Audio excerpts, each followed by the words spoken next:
दोस्तों इस वीडियो में बात करेंगे अपने भारत के अफवाह तंत्र के बारे में। इसे अपने दो भागों में बांटेंगे। पहले हिमालयी अफवाह तंत्र, दूसरा प्रायद्वीपीय अफवाह तंत्र। हिमालयी अफवाह तंत्र में अपने सिंधु नदी तंत्र, गंगा नदी तंत्र और ब्रह्मपुत्र नदी तंत्र, इन तीनों में जो नदियां हैं उनको बहुत ही शानदार नोट्स के साथ समझेंगे। प्रायद्वीपीय अफवाह तंत्र में अपने नर्मदा नदी, ताप्ती, महानदी, गोदावरी और कृष्णा और अंतिम कावेरी नदी, इनको इस वीडियो में समझने वाले हैं। चलिए दोस्तों शुरू करते हैं। सबसे पहले सिंधु नदी तंत्र। सिंधु नदी यह 3 देशों से होकर बहती है, चीन, भारत और पाकिस्तान से। चीन के तिब्बत स्थित मानसरोवर झील के निकट से सिंधु नदी का उद्गम होता है और उत्तर पश्चिम दिशा में बहती हुई ये नदी भारत के लद्दाख के दामचोक के पास से भारत में प्रवेश करती है। भारत में जो सिंधु नदी है वो लद्दाख के दामचोक नामक स्थान से प्रवेश करती है। आगे बहती हुई ये नदी गिलगित से होती हुई दर्दिस्तान के पास पाकिस्तान में प्रवेश कर जाती है और कराची के पूर्व में होते हुए अरब सागर में जाकर मिल जाती है। तो वेरी इंपॉर्टेंट नदी है दोस्तों। ये कितने देशों में बहती है? 3 देशों में, चीन, भारत और पाकिस्तान में। भारत में ये दमचोक नामक स्थान से एंटर करती है और पाकिस्तान में ये दर्दिस्तान के पास से एंटर करती है। उसके बाद ये अरब सागर में जाकर गिर जाती है। इस नदी की जो कुल लंबाई है दोस्तों वो 2880 किलोमीटर यानी कि 2880 किलोमीटर सिंधु नदी की कुल लंबाई है। दोस्तों अगर आपको भारत की सभी नदियों के इसी तरीके से कलर्ड पीडीएफ नोट्स चाहिए तो आप हमें इस वीडियो को पूरा देखिए और इसके 2 स्क्रीनशॉट सेंड कीजिए। एक तो अभी जो आपकी स्क्रीन पर दिखाया जा रहा है और एक स्क्रीनशॉट आपको आगे मैं बताऊंगा वो आपको सेंड करना है। उसके बाद आपके मोबाइल पर कलर्ड पीडीएफ नोट्स भेज दिए जाएंगे। ध्यान रहे आपको वीडियो को पूरा देखना है और लाइक, शेयर और कमेंट भी जरूर करना है। दोस्तों सिंधु नदी के दाएं तट पर भारत का लेह शहर स्थित है। सिंधु नदी के अरब सागर में मिलने से पहले इसमें प्रमुख 5 सहायक नदियां आकर मिलती हैं। कौन कौन सी हैं? एक तो चेनाब, झेलम, रावी, सतलज और व्यास। ये 5 नदियां आकर सिंधु नदी के अरब सागर में गिरने से पहले इसमें आकर मिलती हैं। यानी कि इसकी जो प्रमुख सहायक नदियां हैं वो ये 5 नदियां हैं। आप मानचित्र में देख सकते हैं। सबसे पहले बात करते हैं दोस्तों चेनाब नदी की। ये सिंधु नदी की सबसे बड़ी सहायक नदी है। कौन सी नदी? चेनाब नदी सिंधु नदी की सबसे बड़ी सहायक नदी है। इसका जो उद्गम है हिमाचल प्रदेश के K12 या लारा दर्रे से होता है। हिमाचल प्रदेश में इस नदी का निर्माण 2 नदियां चंद्र और बागा नदी मिलकर करती हैं, इसलिए इसे हिमाचल प्रदेश में चंद्र बागा नदी के नाम से जाना जाता है। कौन कौन सी 2 नदियां दोस्तों? चंद्र और बागा 2 नदियां मिलकर इस नदी का निर्माण करती हैं, इसलिए इसे हिमाचल प्रदेश में चंद्र बागा के नाम से जाना जाता है। चेनाब नदी दोस्तों पाकिस्तान में जाकर सिंधु नदी से मिल जाती है। सिंधु नदी से मिलने से पहले इसमें झेलम, रावी, सतलज, व्यास नदियां आकर मिलती हैं। चलिए दोस्तों आगे बात करते हैं अपने झेलम नदी के बारे में। झेलम नदी का जो उद्गम है दोस्तों वो कश्मीर घाटी के बेरी नाग के निकट से होता है। ये नदी 170 किलोमीटर भारत पाकिस्तान की सीमा बनाती है। उसके बाद ये पाकिस्तान के जंग के निकट चेनाब नदी में जाकर मिल जाती है। अगली नदी है दोस्तों सिंधु नदी की सहायक नदी रावी नदी। यह नदी हिमाचल प्रदेश के रोहतांग दर्रे से निकलकर कश्मीर तथा पंजाब होते हुए पाकिस्तान के जंग के निकट चेनाब नदी में मिल जाती है। आगे बात करते हैं दोस्तों अपने सतलज नदी के बारे में। तो सतलज नदी तिब्बत के राक्षस ताल से निकलती है। कहां से निकलती है? तिब्बत के राक्षस ताल से सतलज नदी निकलती है और सिंधु नदी के समानांतर बहती हुई हिमाचल प्रदेश में प्रवेश करती है। आगे पंजाब होते हुए पाकिस्तान के बहावलपुर में चेनाब नदी में जाकर मिल जाती है। इंपॉर्टेंट है दोस्तों कि चेनाब में मिलने से पहले इसमें व्यास नदी आकर मिलती है। याद रखिएगा परीक्षा में एक बार पूछ लिया गया था कि चेनाब नदी में मिलने से पहले जो सतलज नदी है इसमें कौन सी नदी आकर मिलती है, तो व्यास नदी आकर मिलती है। व्यास नदी दोस्तों रोहतांग दर्रे से निकलती है और हिमाचल प्रदेश के कुल्लू घाटी में बहते हुए पंजाब के हरीके में सतलज नदी में आकर मिल जाती है। दोस्तों आप याद रखिएगा कि हरीके क्षेत्र में जो हमने व्यास और सतलज नदी का संगम की बात की है, वहीं से देश की सबसे लंबी नहर इंदिरा गांधी नहर निकलती है, जिससे क्या है राजस्थान को जलापूर्ति होती है। राजस्थान में जो इसकी लंबाई है इंदिरा गांधी नहर की वो 470 किलोमीटर है। दोस्तों इससे संबंधित एक अलग से मैंने वीडियो बना रखी है इंदिरा गांधी नहर की, आप डिस्क्रिप्शन में इस वीडियो को देखने के बाद उस लिंक पर क्लिक कीजिए और वीडियो को देख सकते हैं। दोस्तों पाकिस्तान के बहावलपुर में जब सतलज नदी चेनाब नदी से मिलती है तब ये चेनाब में मिलकर पंचनद नदी का निर्माण करती है।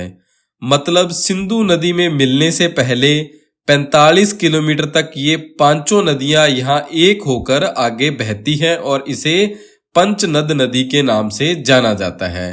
पंचनद नदी क्यों कहते हैं? क्योंकि इसमें झेलम, चेनाब, रावी, व्यास और सतलज पांचों नदियां एक साथ बहती हैं, तो इसे पंचनद नदी के नाम से जाना जाता है।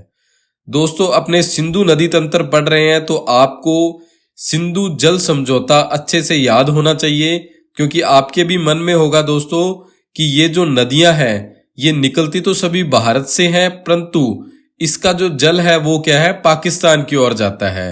तो भारत इसे रोककर, जैसे जो राजस्थान के सूखाग्रस्त क्षेत्र है वहां पर इसका जल क्यों नहीं भेजता, परंतु इसके लिए क्या है एक सिंधु जल समझौता हुआ था, जिसमें पानी के वितरण के लिए 1960 में भारत और पाकिस्तान के बीच एक संधि हुई थी।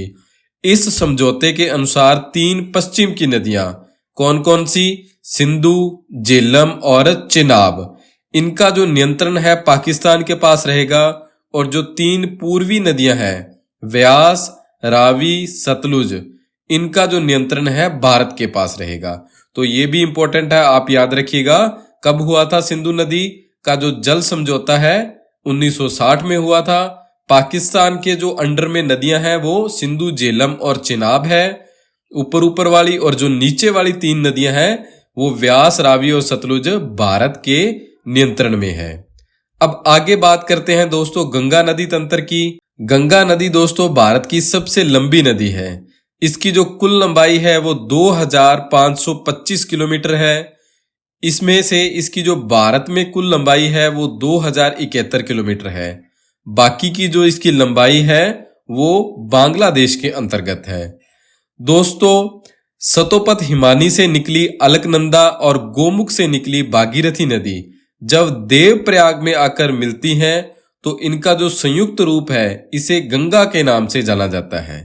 दोस्तों गंगा के उद्गम की बात करें तो अपने इसे कह सकते हैं कि इसमें 2 नदियां, जो पहले एक तो गोमुख से भागीरथी निकलती है और दूसरी अलकनंदा निकलती है हिमानी से, जब ये देवप्रयाग में आकर मिलती हैं तो इस स्थान से गंगा नदी का उद्गम माना जाता है।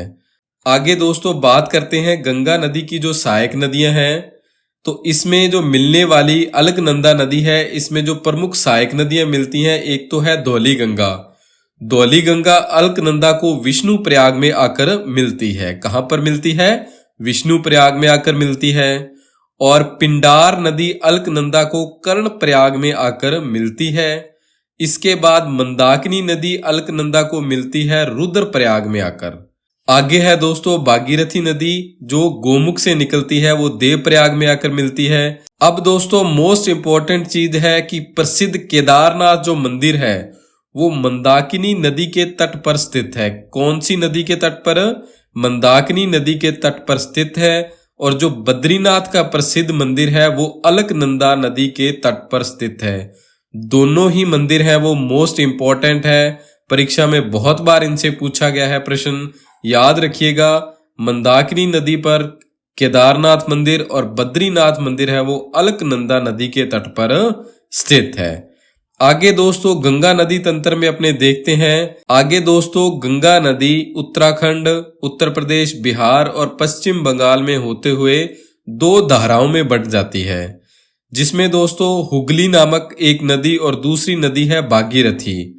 ये जो धाराएं हैं, फरक्का नामक स्थान है पश्चिम बंगाल में, वहां पर गंगा नदी दो भागों में बंट जाती है और जो भागीरथी नदी है ये ब्रह्मपुत्र नदी में आकर मिलती है और आगे जाकर बंगाल की खाड़ी में ब्रह्मपुत्र नदी अपना जल बहा देती है। एक बार फिर से दोस्तों देख लीजिए कि उत्तराखंड से निकली गंगा उत्तर प्रदेश बिहार होती हुई पश्चिम बंगाल तक बहती है। पश्चिम बंगाल के फरक्का पर गंगा नदी दो धाराओं में बंट जाती है। पहली धारा कौन सी थी? हुगली। और दूसरी जो इसकी मुख्य धारा है वो कौन सी है? भागीरथी है। भागीरथी नदी बांग्लादेश में मुख्य धारा के रूप में प्रवेश करती है, जहां इसे पद्मा के नाम से जाना जाता है। आगे बहती हुई ये पद्मा ब्रह्मपुत्र नदी में मिल जाती है, जिसे बांग्लादेश में जमुना के नाम से जाना जाता है और संयुक्त रूप से इसे मेघना नदी कहा जाता है और अंततः बंगाल की खाड़ी में जाकर ये अपना जल बहा देती है। आगे दोस्तों गंगा नदी की बहुत सी सहायक नदियां हैं, जैसे यमुना, कोसी, सोन, गोमती, दामोदर, घाघरा, सरयू, गंडक और रामगंगा। सबसे पहले बात करते हैं अपने यमुना नदी की। यह नदी दोस्तों गंगा की सबसे बड़ी सहायक नदी है, जो उत्तराखंड के बंदरपुंछ चोटी पर स्थित यमुनोत्री हिमानी से निकलती है। यमुना नदी उत्तराखंड से हरियाणा, दिल्ली, उत्तर प्रदेश से होते हुए प्रयागराज, इलाहाबाद में गंगा नदी में आकर मिल जाती है। वेरी वेरी इंपॉर्टेंट है दोस्तों यमुना नदी, इसे आप अच्छे से याद रखिएगा। दोस्तों यमुना नदी का जो प्राचीन नाम है वो कालिंदी नदी है, यह भी आप याद रखिएगा। यमुना की जो प्रमुख सहायक नदियां हैं वो चंबल, बेतवा और केन इसकी प्रमुख सहायक नदियां हैं। आगे बात करते हैं दोस्तों अपने यमुना की सहायक नदी चंबल नदी। चंबल नदी से संबंधित दोस्तों एक फुल वीडियो बना हुआ है। इसी तरीके से मानचित्र की सहायता से अगर आप उसे समझना चाहते हैं तो इस वीडियो को देखने के बाद उसे देख सकते हैं। लिंक उसका डिस्क्रिप्शन में दिया गया है। चंबल नदी दोस्तों मध्य प्रदेश के इंदौर स्थित महू क्षेत्र की जानपावा पर्वत से निकलती है।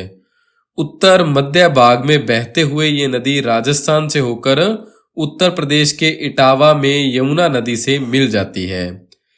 आगे है दोस्तों बेतवा नदी।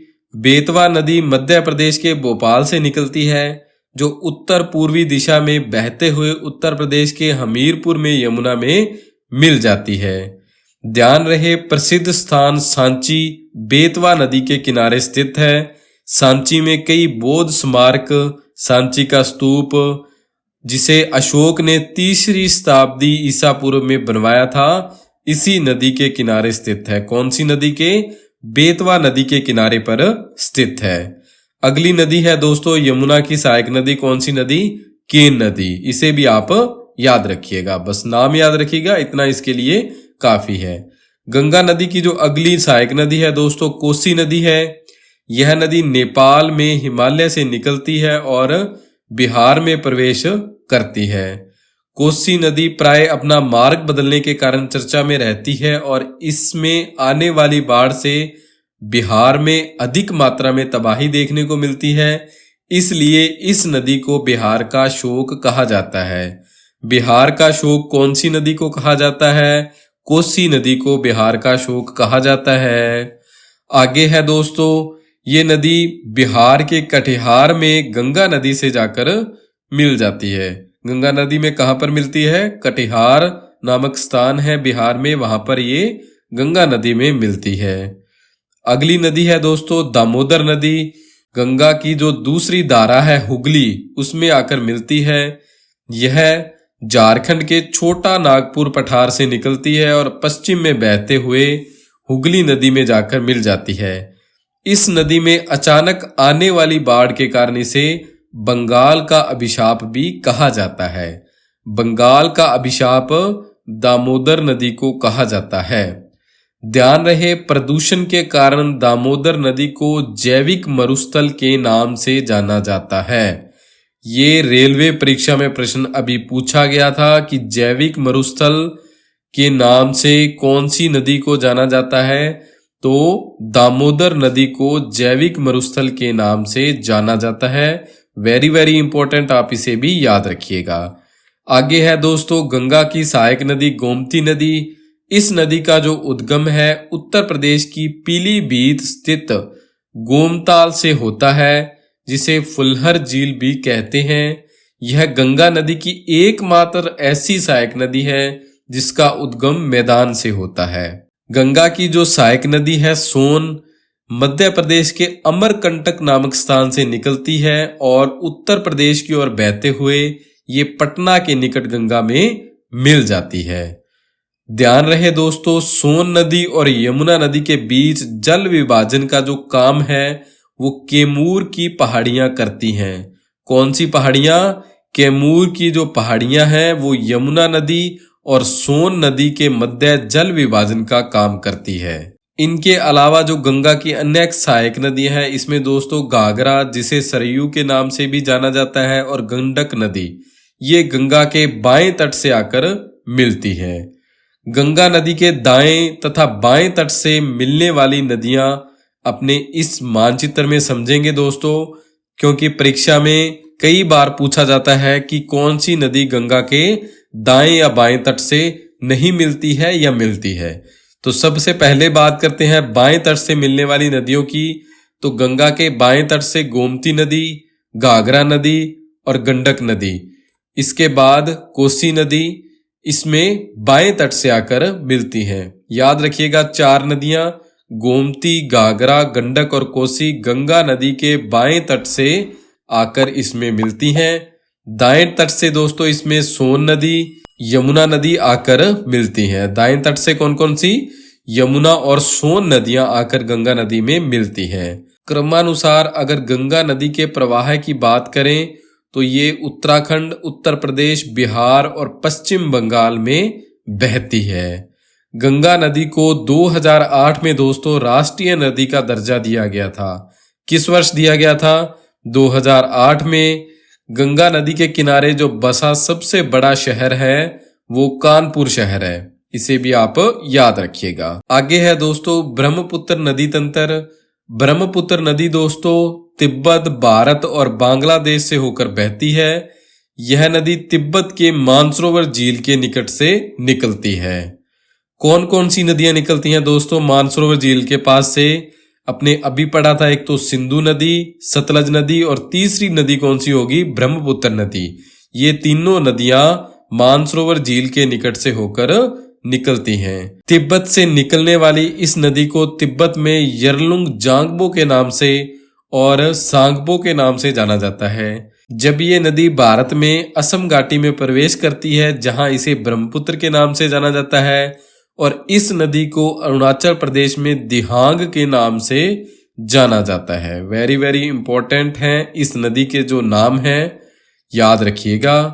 आगे है ब्रह्मपुत्र नदी दोस्तों असम घाटी में बहते हुए बांग्लादेश में प्रवेश करती है, जहां इसे जमुना के नाम से जाना जाता है। बांग्लादेश में ये गंगा पद्मा के साथ मिल जाती है और गंगा ब्रह्मपुत्र का संयुक्त रूप मेघना के नाम से जाना जाता है। और यहीं पर विश्व का सबसे बड़ा नदी डेल्टा सुंदरवन डेल्टा का निर्माण करते हुए बंगाल की खाड़ी में जाकर मिल जाती है। ब्रह्मपुत्र की जो सहायक नदी हैं तिस्ता, सुवनगिरी, दिबांग, लोहित, कमेंग, मानस, बराक और कपिली, ये सभी क्या है? ब्रह्मपुत्र की सहायक नदियां हैं, जिसे आपको याद रखना जरूरी है।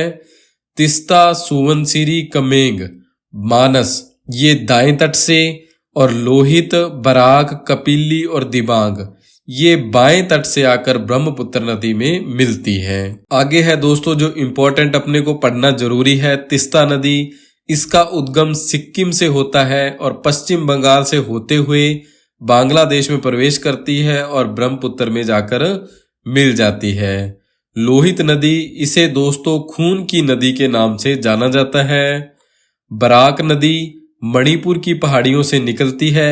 मणिपुर से मिजोरम, असम होते हुए बांग्लादेश में प्रवेश करती है और मेघना नदी में जाकर मिल जाती है।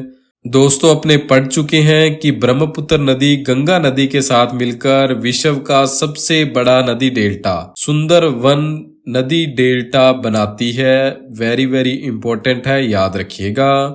ब्रह्मपुत्र नदी में ही विश्व का सबसे बड़ा नदी द्वीप, world largest river island Majuli द्वीप भी इसी नदी में स्थित है, जो कहां पर है? असम में है। ये भी याद रखिएगा। दोस्तों अब बात करते हैं प्रायद्वीपीय नदी तंत्र की। हिमालयी नदी तंत्र की तुलना में जो प्रायद्वीपीय नदी तंत्र है ये बहुत अधिक पुराना है। यानी कि ये जो नदियां हैं दोस्तों, हिमालय की उत्पत्ति से भी पहले की है या इससे भी अधिक पुराना जो नदी तंत्र है, अगर परीक्षा में पूछा जाए तो कौन सा है? प्रायद्वीपीय नदी तंत्र है। दक्षिण भारत की जो नदियां हैं दोस्तों, ये प्राय वृक्षनुमा अपवाह तंत्र रखती हैं। प्रायद्वीपीय नदियों के अपवाह तंत्र में नर्मदा, ताप्ती, माही, गोदावरी, कृष्णा, कावेरी और महानदी आती हैं। अरब सागर में गिरने वाली नदियां नर्मदा, ताप्ती और माही हैं, और बंगाल की खाड़ी में गिरने वाली गोदावरी, कृष्णा, कावेरी और महानदी, ये 4 नदियां बंगाल की खाड़ी में गिरती हैं।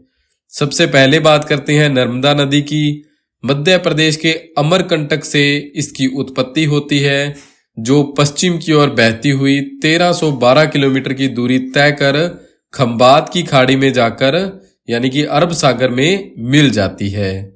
नर्मदा नदी उत्तर में विंध्याचल पर्वत और दक्षिण में सतपुड़ा पर्वत के जो बीच भ्रंश घाटी है, जिसे रिफ्ट वैली कहा जाता है, के मध्य से होकर बहती है। ये नदी मध्य प्रदेश की सबसे बड़ी नदी है। कौन सी नदी? नर्मदा नदी मध्य प्रदेश की सबसे बड़ी नदी है। इसे मध्य प्रदेश की जीवन रेखा कहा जाता है। नर्मदा नदी की सहायक नदियां ओरसंग, तवा और शेर है। ध्यान रहे, अमरकंटक से 2 नदियां निकलती हैं, नर्मदा और सोन नदी। दोनों ही नदियां भ्रंश घाटी रिफ्ट वैली से होते हुए बहती हैं। आगे है दोस्तों ताप्ती नदी। इसकी जो लंबाई है 724 किलोमीटर की है। मध्य प्रदेश के बैतूल जिले के निकट सतपुड़ा पहाड़ियों से ताप्ती नदी निकलती है। ताप्ती नदी मध्य प्रदेश, महाराष्ट्र, गुजरात से प्रवाहित होती हुए अरब सागर में जाकर मिल जाती है। माही नदी दोस्तों 583 किलोमीटर लंबी है। इसका उद्गम मध्य प्रदेश के धार जिले के समीप विंध्याचल पर्वत श्रेणी से होता है।